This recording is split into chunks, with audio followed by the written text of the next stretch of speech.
صحیح بخاری اور صحیح مسلم کے اندر نبی علیہ الصلوۃ والسلام کا فرمان ہے، سیدنا ابو ہریرہ رضی اللہ تعالیٰ عنہ اس حدیث کے راوی ہیں، رسول اکرم صلی اللہ علیہ وسلم نے فرمایا اذا انتعل احدکم فلیبدأ بالیمین، جب تم میں سے کوئی ایک آدمی جوتا پہننے کا ارادہ کرتا ہے تو سب سے پہلے دائیں پاؤں میں جوتا پہننا چاہیے، اور جب جوتا اتارنا ہے تو پہلے بائیں پاؤں سے اتارنا چاہیے۔ پہننے میں دایاں پاؤں مقدم ہے اور اتارنے میں بایاں پاؤں مقدم ہے۔ یہ نبی علیہ الصلوۃ والسلام کی عظیم سنت ہے، آپ کا عمل ہے۔ محترم ساتھیو، آج اس سنت کو اکثر لوگوں نے چھوڑ دیا ہے، حالانکہ جوتا پہننا ہی ہے، لیکن اگر ہم سنت طریقے کے مطابق پہن لیں گے تو اللہ اجر عطا کر دیں گے۔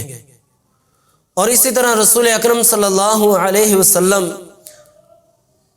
کان النبی یعجبہ التیمن فی تنعلہ وترجلہ وفی طہورہ وشأن کل، رسول اکرم صلی اللہ علیہ وسلم جوتا پہننے میں دائیں طرف سے آغاز کرتے، کنگھی دینے میں دائیں طرف سے آغاز کرتے، وضو کرنے میں دائیں طرف سے ابتدا کرتے، اور اسی طرح نبی علیہ الصلوۃ والسلام جتنے بھی اہم کام ہیں آپ دائیں طرف سے شروع کیا کرتے تھے۔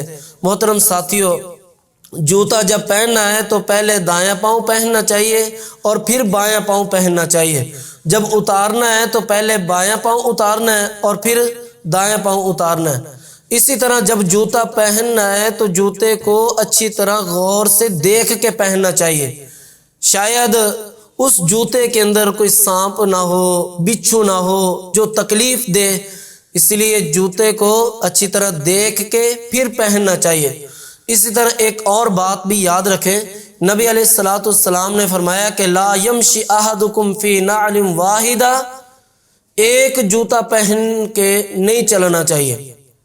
یہ نہیں کہ ایک جوتا پہن لیا اور دوسرے جوتے کو تلاش کرنے کے لیے چلے گئے، ایک جوتا پہن کے دوسرے جوتے کو تلاش نہیں کرنا چاہیے۔ محترم ساتھیو، یا تو دونوں جوتے اکٹھے پہن لیں اور یا دونوں جوتے اکٹھے اتار دیں۔ ایک جوتے کے اندر چلنا یہ ممنوع ہے، نبی علیہ السلام نے اس سے منع فرمایا ہے۔